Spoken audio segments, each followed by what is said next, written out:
Okay, I guess I'm going to start. So, cool. He gave me the thumbs up, which means I'm ready to go. Hot dog. Sweet.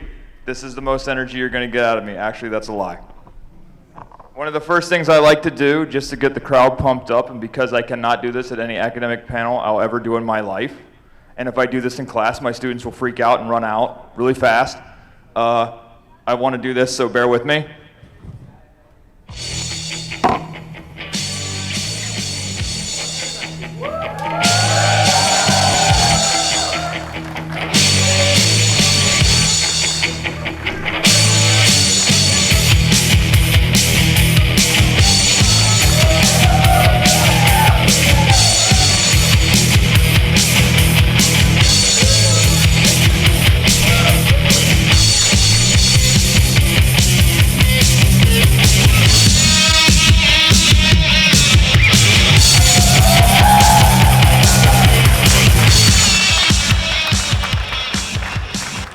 If none of you get that reference, look it up. It's classic 80s wrestling.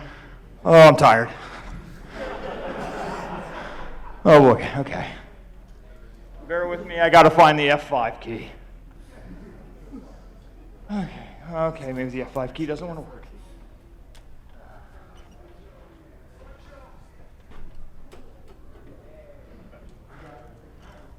Okay. Hello and welcome to Friendship is Manly, the Brony Fandom and the challenge of the masculinity. The masculinity? Wow, I just made that a pronoun. Okay.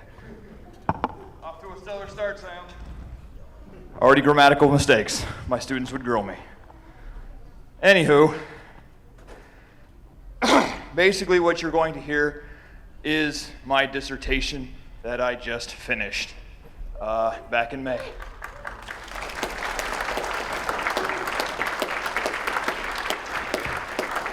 Keep clapping, I'm still breathing heavy. Okay, I'm good. Stop, please, you're embarrassing me.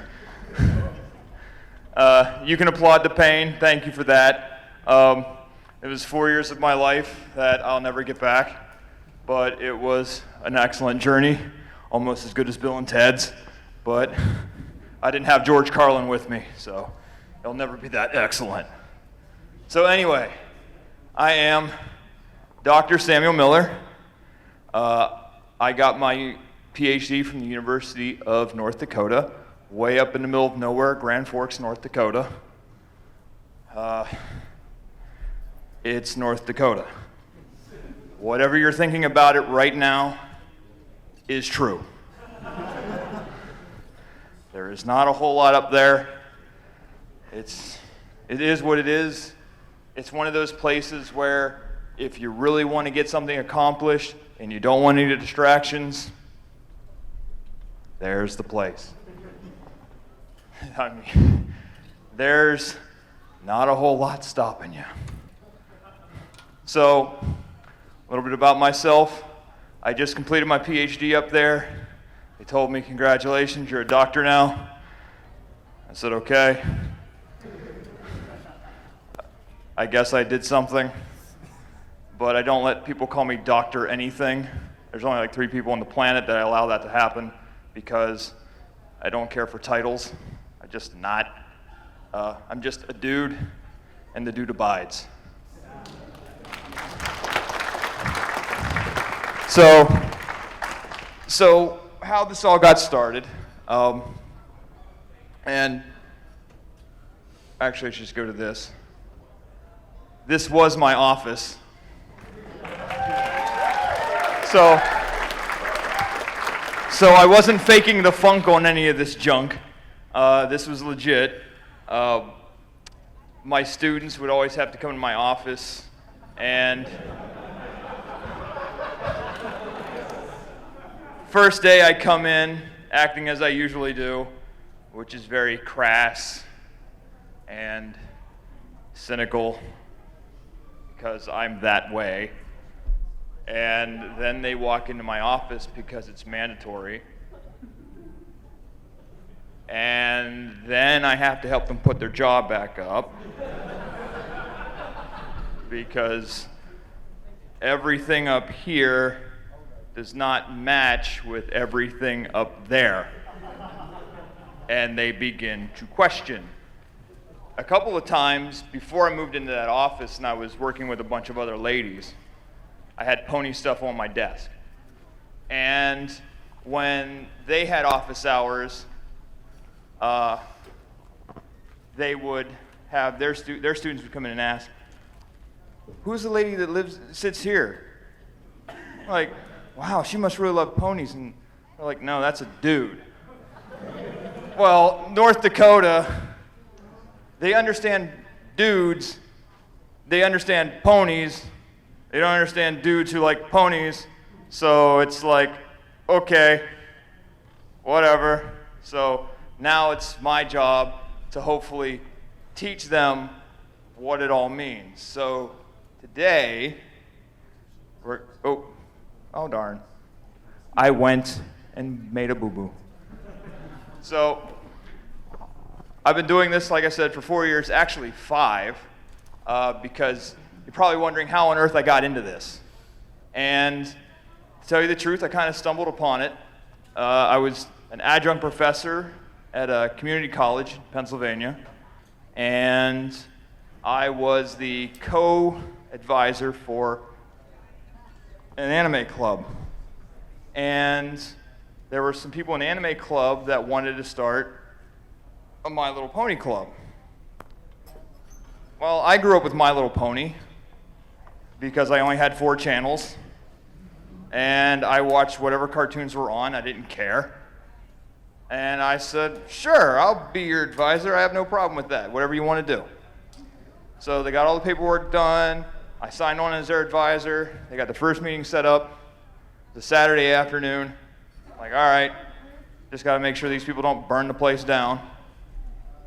Go in. I have no idea what's going on. I thought it was going to be 10 people. Ended up being 25.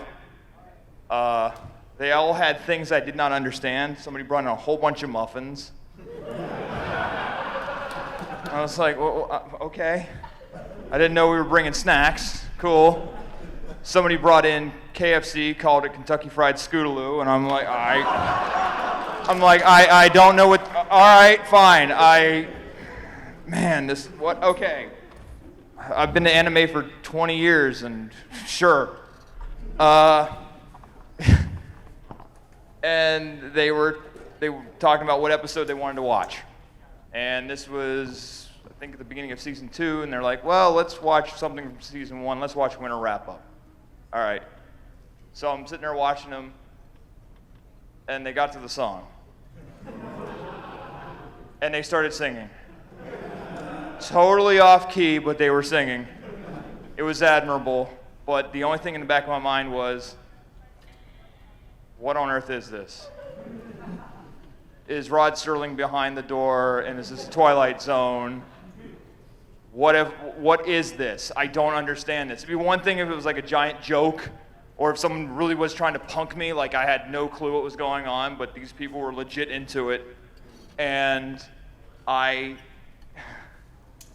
was like, all right, now I have to figure out what's going on behind this. So I started looking into the fandom, try to soak up any kind of information I could.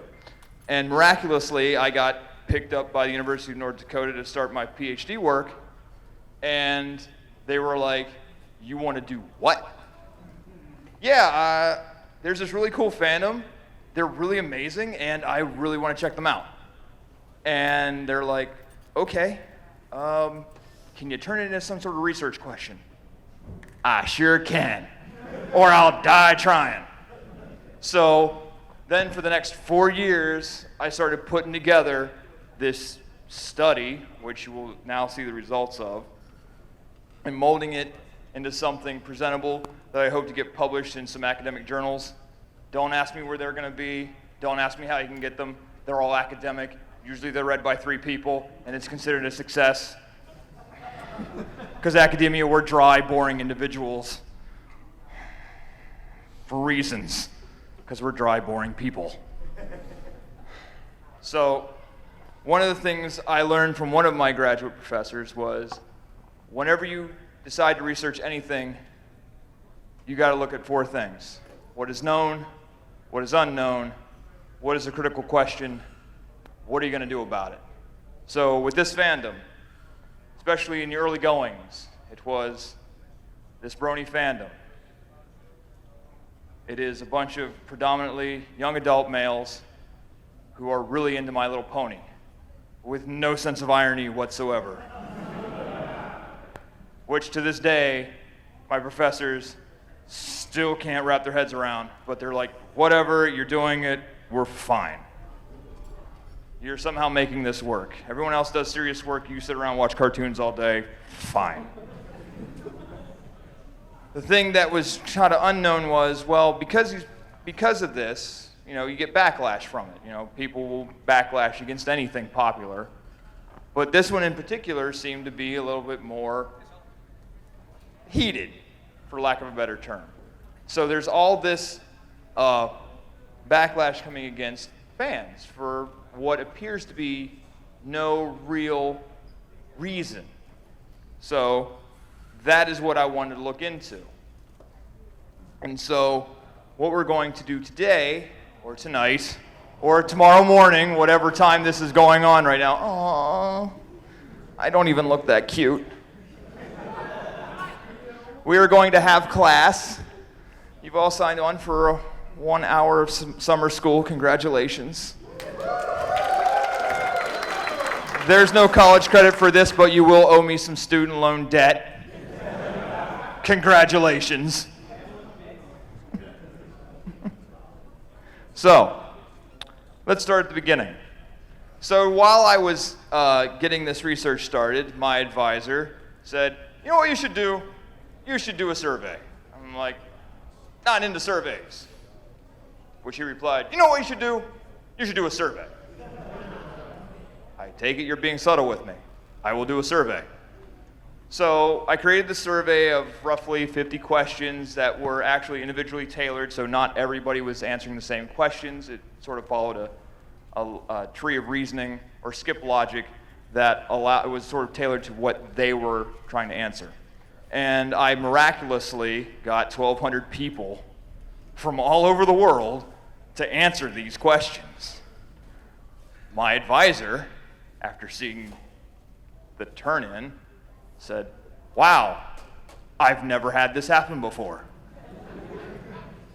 To which I replied, well, you have to help me. This is a lot of people. What am I going to do? He referred me to somebody who was a really good statistician, who loved big data. I took that to that individual, and he said, wow, this is a lot of data. I've never had this before. I said, what am I to do? We will work on this. Okay, we will do that. So for a year and a half, I sifted through 1,200 responses. And it's not just, I don't know if you're familiar with the Brony study or the state of the herd census, where they're basically asking you sort of black and white questions. Like, if you ever look at their results, you're looking at a lot of statistical data. I am not a quantitative guy. I am in the humanities. Numbers don't exist in my world. They never will. So I had this stats guy help me with that part because I'd have never made it at all. So sifting through 1,200 responses, trying to figure out, all right, what are some of these issues that I need to address that are going to deal with this question of masculinity, especially for those who really enjoy ponies for whatever reason. So it breaks down into 4 categories. And the first category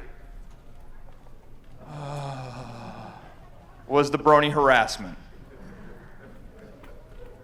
These are textual answers. These are people who, when I ask them, have you ever, or do you know somebody who had ever experienced harassment for being a brony online or in real life? If you want to ruin a really good day, you read these responses. I remember waking up on a bright and early Monday morning in North Dakota in the middle of February, 25 degrees below zero. the sun not coming up till 10 o'clock in the morning because it's North Dakota. It is the land that Celestia has forsaken. And yet I traverse to the campus thinking today is the day that I will get through this section and transcribe this stuff. Open up the first one. Oh.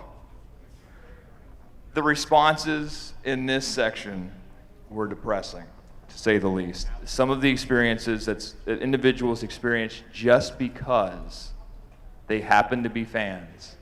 And the fact that they would tell me their stories were incredible. Their recounts of situations, I can't even imagine that happening to like my worst enemy. And yet they felt it important to share them with me. And so you start to wonder, like, why? Why would this be a thing? Why on earth would anybody just pick on someone for being a guy who likes ponies? And so we have to understand that a lot of us have grown up in this gender binary, that for some odd reason, there are two distinct, strictly distinct versions of gender, and you are either one or the other. And trespassing into the other results in a huge no-no, that you can't do these things. If you're a man, you're supposed to act a certain way. You're supposed to do these certain things. These are your heroes. I would have just had Chuck Norris, but I was like, not even Chuck Norris can be Chuck Norris all the time. So I had to put in others that would try to closely compete with Chuck Norris. But I know. But see, that's the problem with masculinity in and of itself. We have these ideas of what masculinity is supposed to be. And these are some of the biggest representatives, except Gerard Butler, because, gods of Egypt. But that's besides the point. Yeah, he was really in Egypt. I believe that. So you have these representations of masculinity that all young boys and men are supposed to be. But why? Where is it written that thou shalt be manly this way? I don't recall. So any time that you trespass these things, show a moment of weakness, like ponies. Think Rarity is the best pony, whatever,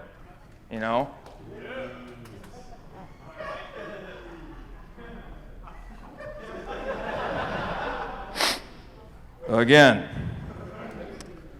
why are these all of a sudden great sins?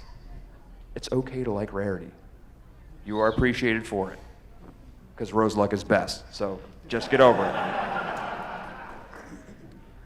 So we have to understand that these are not the binaries and these are not the ideals that everyone should be striving for. Some can get there, but they can't do it all the time anyway, even if they could. So we need to understand that there is a scale, a gender scale. Some can be very femme like Rarity, others, I know you're going to do it, so just do it. Like bulk biceps. He always sounds constipated. But that's the scale. And we can all shift through it. There's no fixed status. So where is it that you stand? And it changes throughout our entire lives. I remember being 4 and watching My Little Pony G1. That's right, I'm an OG Brony that I didn't know about because I only had 4 channels. I don't know, I thought the Hidden Valley or wherever they were was kind of cool, and they were fighting monsters. Neat. It was better than watching Julia Child, French fry a chicken, or whatever she was doing. It was like, oh, today we're going to make chicken. No, I want to see a cartoon. I'm too young to understand cooking. My parents don't even get me scissors. They slap my hand when I get near an electrical outlet. Cartoons, that's what I understand. So we have to learn that, there are roles that anybody can be, and they will always change. So I never understood why my friends laughed at me that I watched My Little Pony back then. I was just like, it's a cartoon. Who does it hurt? I still like to play with Mask, Transformers, my Ninja Turtles, Star Wars. I miss my Star Wars. I blew them up when I was 12. I discovered I discovered fireworks. I'm from the backwoods. You can't help it. But yet, even in the show, these things will change. Oh, bulk biceps, you're so adorable. That you even see these roles even change. May not be permanent, but you see them in a state of change. So that's one thing we have to learn about understanding how gender functions. It's not just that binary fixture. And therefore, there's no reason to give somebody, agita over the fact that they just happen to like ponies. Second,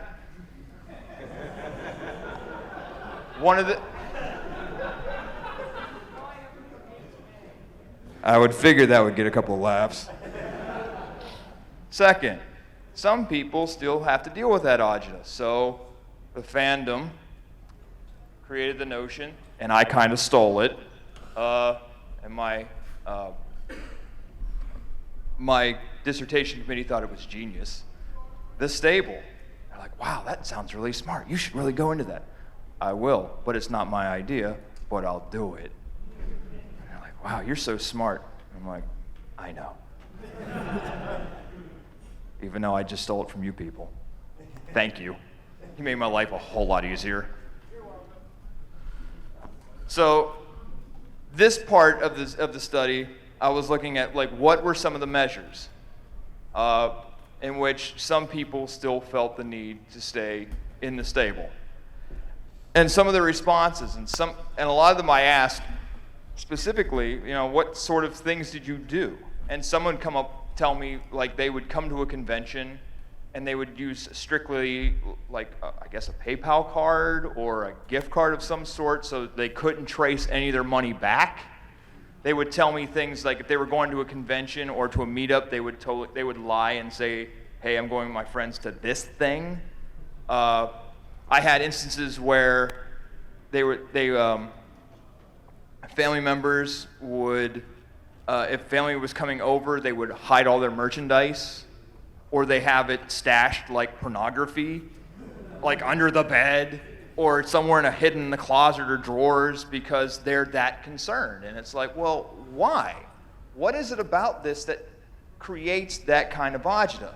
And so from the previous part of the harassment, you can start to see how this happens. And this was the other depressing part, because it's like, really? This is what it's come to, that some people feel this impassioned that they keep their gender so secure that they have to go to these lengths. And so what I've learned is actually another question came out of this whole thing, because part of the research, I was trying to figure out how much of this have you kept a secret? Have you not told a soul? Have you maybe told a friend online? Or have you told somebody a friend or a family member? How private are you? And it came up with some really interesting results that I had not anticipated. It's part of my fault.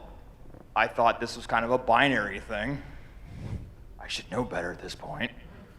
But it's not. Some people view privacy differently.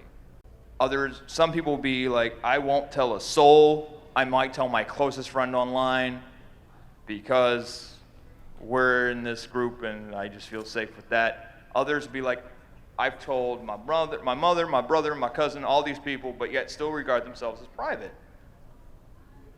And I'm trying to figure out how does that still stay private? How do you still consider yourself that way? So out of this part, I got an explanation about the harassment, but I still have yet to figure out why certain people still consider themselves stable yet. Thirdly, the soft spot in my heart for the veterans and active service members.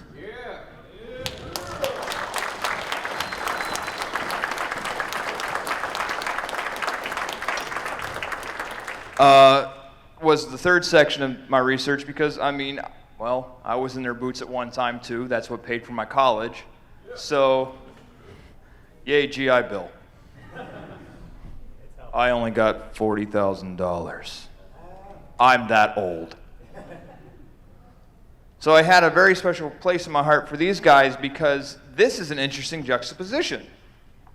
How on earth can you really be into ponies, but yet be in one of the most hyper-masculine spaces that there is? So there's a lot of theory within military about how hypermasculinity perpetuates itself within that space, but yet there's an interesting switch that even those who study that started to notice, that even though there's a lot of stress somewhat on the individual, teamwork is still the most important thing. Looking out for your battle buddy. And then I remember this first got introduced when I was still serving, the wonderful leadership acronym. What is it again? Loyalty, duty. Right. That sounds kind of familiar. Elements, maybe. One of them really correlates with the other. Loyalty, okay. And I started making these connections. In fact, with a lot of, I think 70 service members respond, and a lot of them made that connection. And it was like, that's very interesting that you draw these same values from two different places. And one of the explanations was, these are things that we draw, it's just packaged differently. Okay. Well, that starts to make sense that, because the outside world, when they think of the military, most people, if they're old enough, have seen Full Metal Jacket. And, well, that used to be true, but not in today's military. That doesn't happen at the same way. So they have this conception of what the military is like. In reality, it's changed a lot. A lot of things that even when I was in are no longer happening, and it's like, okay. So you start to see this change, and how, yes, even within a place of hypermasculinity, you start to see the elements of harmony, transcribed into leadership, actually happen among soldiers and their battle buddies, looking out for each other, teamwork, showing integrity, doing all these things, personal courage, that, are reflected within the elements of harmony. So you start to see that interesting juxtaposition actually sort of intermingle and become something completely different, changing what the soldier, what it used to be, into something completely different. And then finally, the fourth thing. My dissertation committee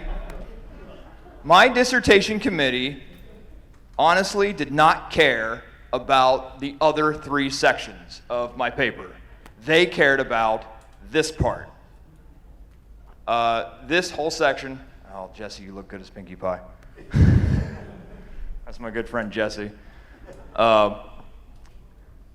Is this notion of this new framework for masculinity that I call congruent masculinity. Now, in masculinity studies, 30 years ago, we were primarily concerned with this notion of hegemonic masculinity, that part where I was talking in the beginning where you have these ideals and you strive for these ideals, but in reality, not so attainable. Chuck Norris is not obtainable. I'm sorry, he's not. Not even his roundhouse kick is obtainable. So about 10 years ago, this gentleman by the name of Anderson comes up with this notion of inclusive masculinity, saying that there is a way in which there's a masculinity that is possible that doesn't do all the harmful things that hegemonic masculinity does, because hegemonic masculinity has a tendency to dismiss anything feminine or effeminate, saying that's weak, we don't want that, we're strong, people, that's what we are. But inclusive masculinity starts to change that and saying, you know what, you can be a part of something and still be masculine. You can be a male cheerleader and still be masculine. The male cheerleaders at my college actually beat up the ROTC of the rivals college when they came into our football game once. That was an interesting story, and it made ESPN. That's the only thing my school is known for. But just the headline of that was interesting. Cheerleaders beat up ROTC. It's like, what? But even within that culture, they were starting to understand, yes, we're not out on the football field tackling each other, but we still do things that are admirable. This is where the problem comes in, because they're still trying to rationalize their existence. That, yeah, I'm a cheerleader, but hey, I can do all these acrobatic flips. I can throw the female cheerleaders 15 feet in the air and catch them. I'm not out there, breaking my knees and all that. So this is where I started to see the problem. Like, okay, this gets us closer, but it's not there yet. So I was looking into other research about inclusive masculinity, those who were critiquing it, and I ran into post-feminism, and it's the idea that, oh no, their theory has always been that, when something seems to be working or has made progress, in reality it's just masking an old tradition. So a lot of people would like to say, no, this is a post-sexist world. Women get all the same things that men get. Debatable. So I looked into what they were saying about this framework, and I started to find we started finding the similar cracks. So the interesting thing that came out of that was when I was studying this fandom, that this fandom takes inclusive masculinity and even absconds all that rationalization part.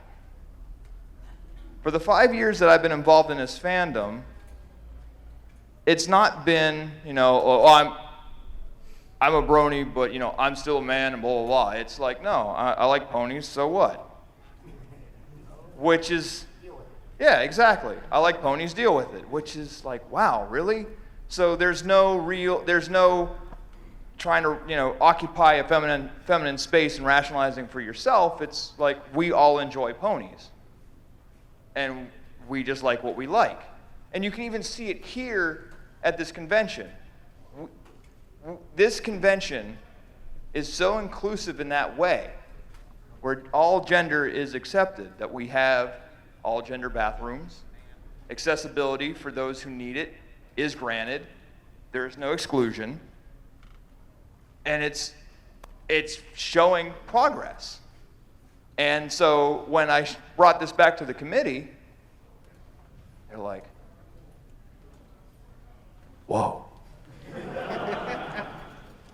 They were, so when you go in for your dissertation defense,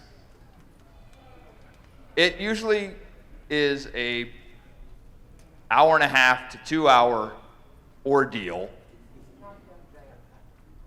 It is basically there to make you sweat. And so you're in this room with 5 people who are going to try to punch holes throughout your entire dissertation. They did not care, I repeat, did not care about anything else but this section. So all of my questions were aimed at this specific part, and they were trying to find holes.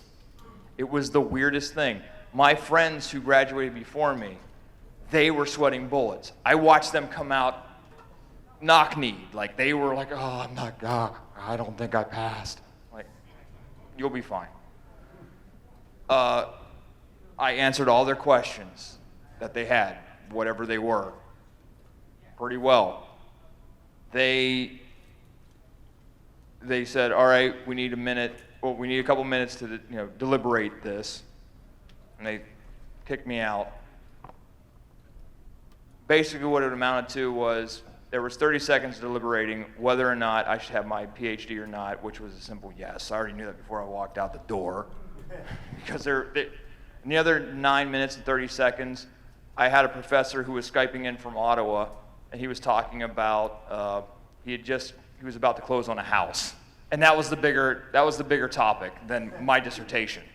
So I think I already knew they just had to, go through the motions of everything. So they pull me back in. They say, "Congratulations, Dr. Miller." And I stand like this. No, don't. What's wrong with you? Don't applaud that. They applauded me. And one of them said, "Smile." And I said, "I am smiling." They forget my spirit animal is Maud. She keeps me even kilter. And so, at the end of it all, I've got this new framework that I'm now going to refine as soon as I make my move, because I've got a new job. I'm no longer in the University of North Dakota. I got hired by a private institution to teach their students. Oh, heaven help them all. In Tennessee, don't look me up. And I'm going to hopefully teach them a thing or two about a thing or two. We'll wait and see. But the crazy thing is, this framework has, when I finally get it published, is going to change how masculinity is viewed. Even my committee was like, "This needs just fine polishes, and this is it." I'm like, "Are you serious? I'm just a simple dude from, the backwoods of Pennsylvania, and you're saying I've done this? I'm sorry, have you met me? I'm long-haired, I don't care. When I show up to class, I look disheveled, and you're telling me that I've done something monumental? Okay. Fine, I guess I'll do that." But it's showing a progression. All joking aside, it's been, ooh, what was that? That was cool. Yeah. Oh, I liked it. I liked your interesting cell phone accident. So it's showing this progression to a more gender acceptable world. That we no longer have to worry about the binaries, that it's okay to be who you want to be, when you want to be, how you want to be. That's why I have pictures of the UND women's hockey players, because they were my favorite ladies. Even though the men won the championship this year, the national title, everyone was happy about that, but like 10 people would always show up to the women's games. Sad face. But I would always show up for them because I know they can play just as hard as the men, if not better. All the men do is check each other. That's hard. But it's showing how these things can begin to change and progress. I mean, there's still going to be research that needs to be done. I still have to, smooth out the rough edges. But within a few years, I'd like to have this all published in some journals, possibly a book. But that's more time than I think I'll have in my, that's going to require more time than I think I have in my life. But I'm going to give it a shot. So, yes, thank you for sitting in my class. You've been a wonderful audience. Go ahead and applaud.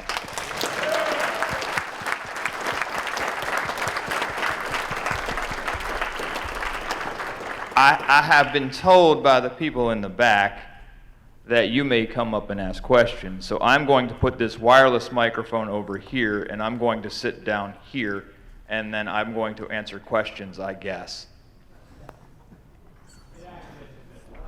It doesn't fit. It doesn't fit. So you must have quit. I'm glad somebody got that joke.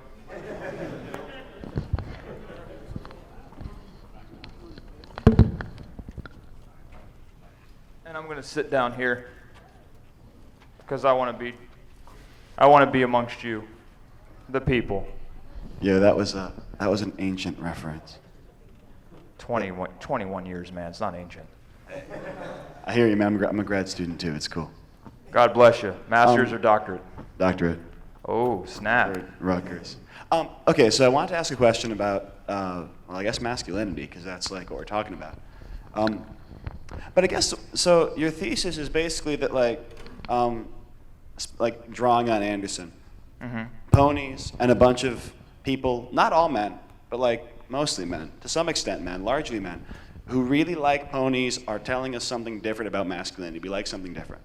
But like, I'm thinking, if you think about what kinds of stuff pony fans really like, I'm thinking stuff like if you've been downstairs, you've seen the card game. I don't know if anyone's been like the beta test in the card game where it's like equestrian conflict and everyone's like a pony shooting each other. And then there's like fan videos where it's like, these are ponies, but they're probably like dancing to like Linkin Park, or it's an AMV of Limp Bizkit, or it's probably not Limp Bizkit.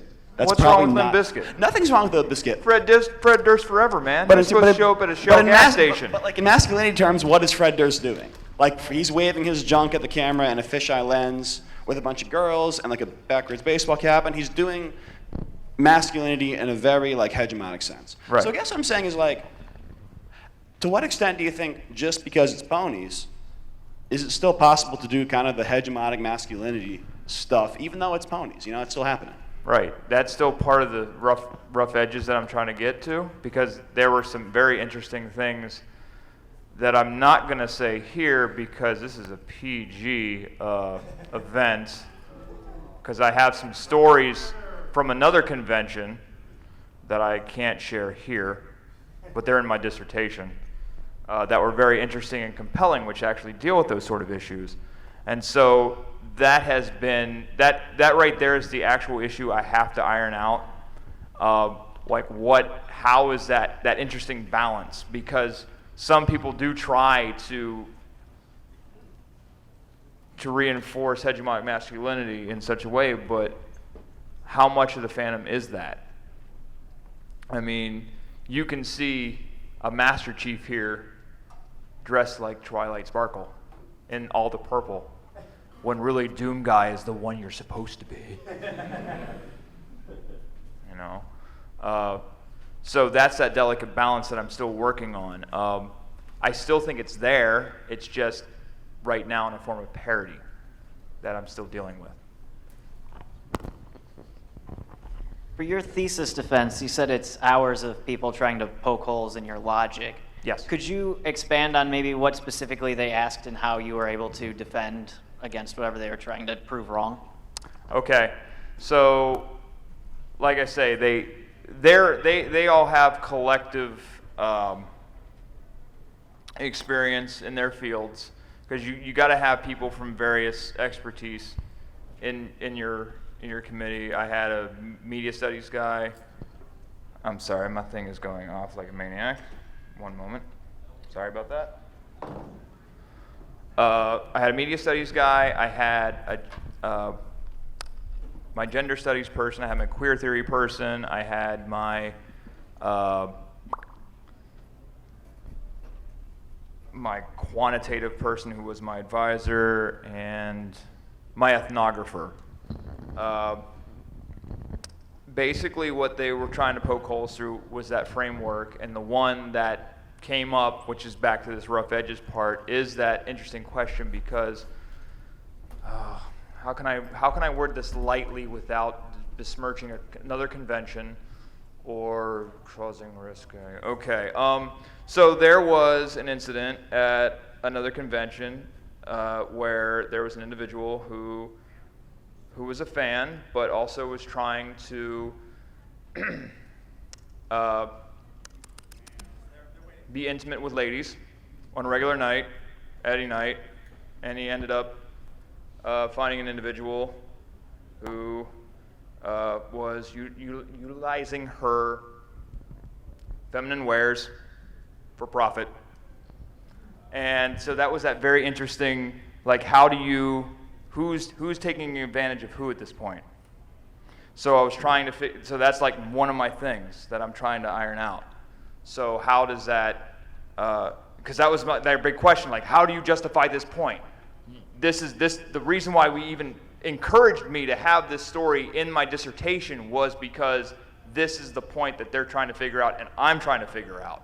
So it's interesting that this is what it's coming down to. And so I did my best. And for a dissertation, they said what I answered was passable, when basically it was like, it's just that delicate balance. And I just haven't found it yet. And so, yeah, that's kind of what happens. And they usually they're worse, but with me, like I said, they knew what they wanted to do. They zeroed in on it, and I guess I did my best, and they thought it was good enough. This is why Fluttershy is my favorite. I'm nervous. Sorry. No, don't worry, it's cool. Out of how many questions you asked, what's the one that you still have trouble answering? Could you be a little more specific questions I asked? Say, if you wanted to ask me a question right now to figure something out about the community, what would you ask? Ooh, okay. Basically, that privacy question again, I want that redefined. Like, how, if you consider yourself a private brony, like you're still stabled. Okay, how do you describe private? That's the question that I still want to get ironed out, because that still does not. The answers that I got threw me for a loop, because it was like, wait a minute, how can you tell people that you're a fan, but yet still consider yourself private? Like, is it because you don't actively push it out there? Like, you're not wearing shirts or carrying plushies all the time? Or is it because, you don't bring it up because it's just not a part of conversation? Or what? Like, what level or degree do you think still means private? Like, that would be a question that I would ask. But that's for another time, because I'm still trying to deal with what I got now. Thanks very much for speaking tonight. I really appreciate it. You're welcome. One thing I'm curious on is, earlier in your presentation, you described something that was really helpful to your research as being the discussion inside of post-feminism as anything that seems to be making progress today as a kind of a callback to an older tradition. I know very little about that and was really curious, just kind of a broader understanding of what that means inside of post-feminism, and then to your research on our community in particular. Okay, a popular way to view this is when Barack Obama was voted in president.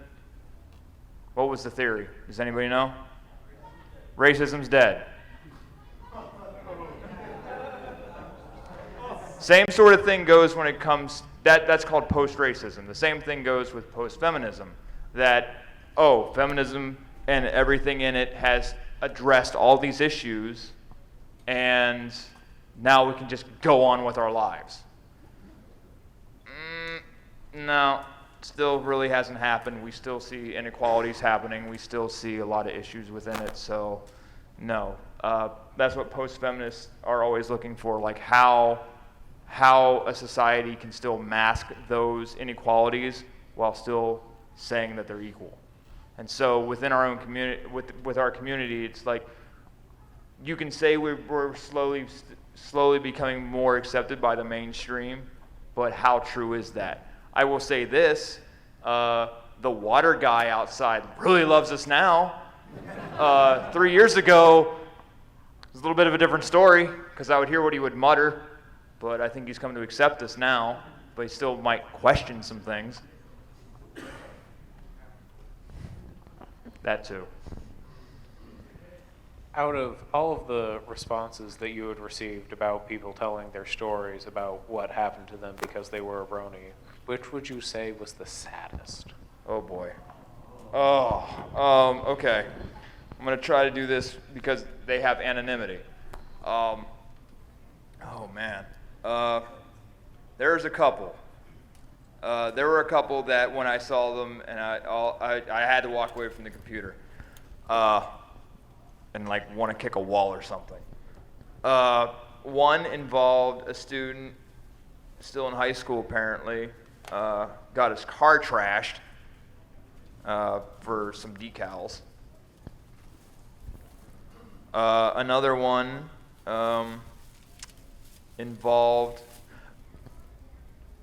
I wouldn't.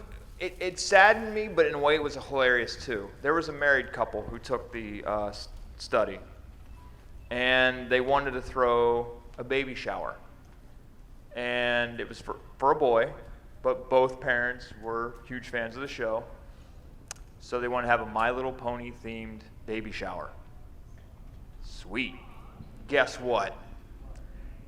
Aunts, grandmas, cousins. What, are you trying to raise the boy gay? What? Right. What are you worried about? It's a party. This woman and man are having a baby. Normally at these things, if you're going to throw a theme, all the clothes and all that is supposed to be themed towards My Little Pony. I'm sorry, but if my parents were going to have a Star Wars themed baby shower for me, I'd have been ecstatic. I'll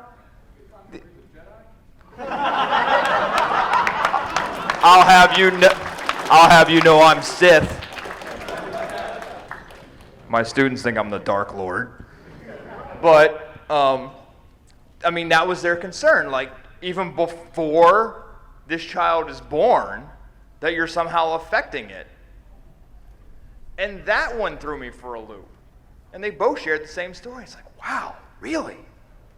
So, that was one that threw me for a loop. A lot of them were just the name calling, like imaginative names that I will not repeat here, because there's some 4-letter words, some 5-letter words, 8-letter words, 20-letter words. They're like supercalifragilisticexpialidocious, man. It's crazy. That or they didn't believe in commas.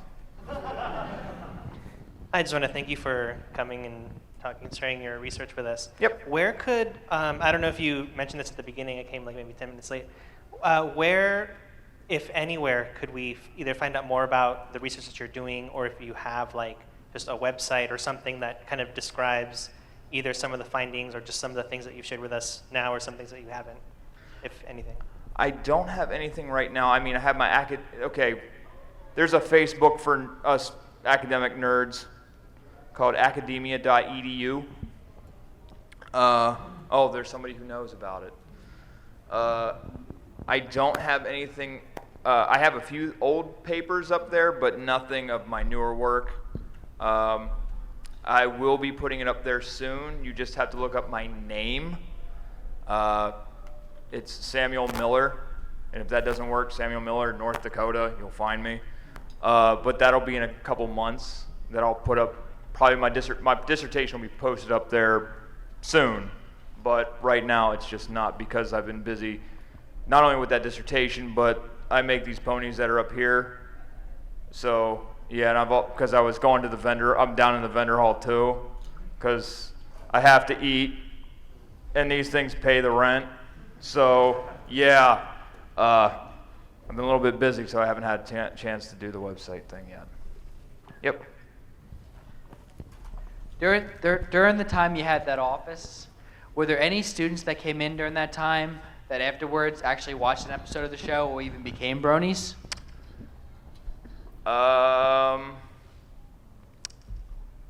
Yes.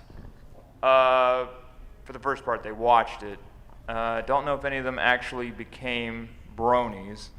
I do recall on a couple of occasions, on days that I knew class was going to be extremely thin, say the Wednesday before Thanksgiving or the Friday before spring break, because for some odd reason undergrads thinks that's a great time to go. You heathens.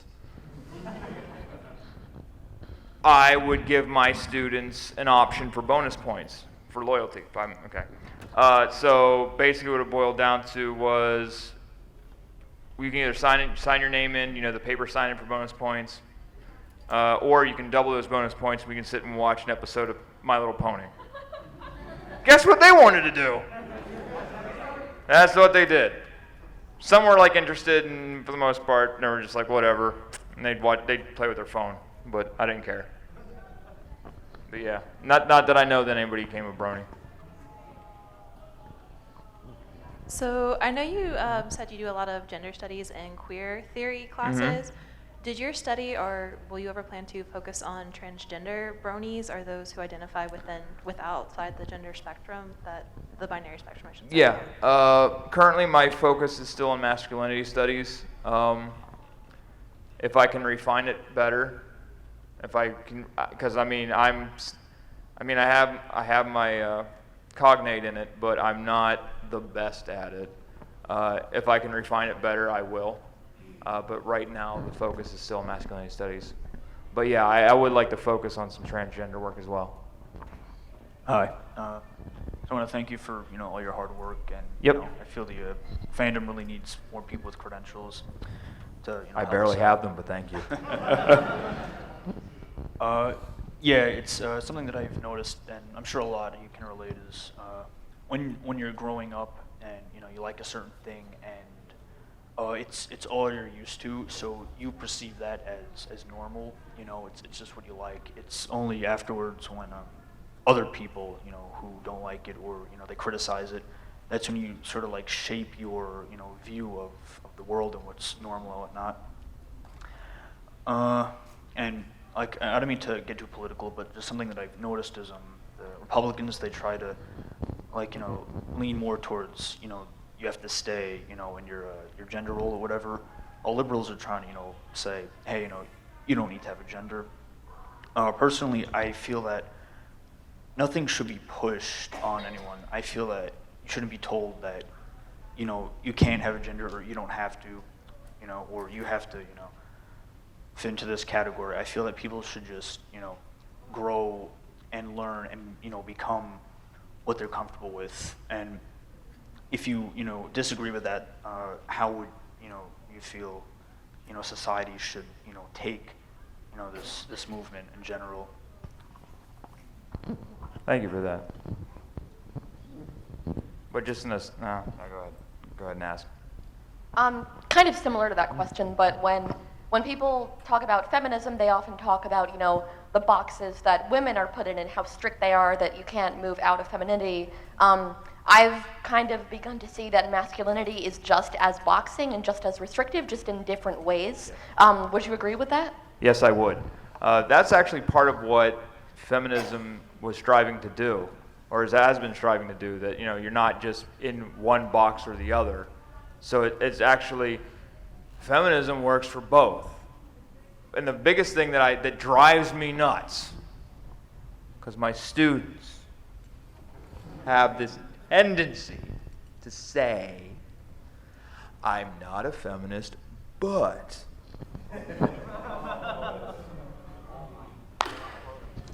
if you just want people to get along, it's okay to say you are.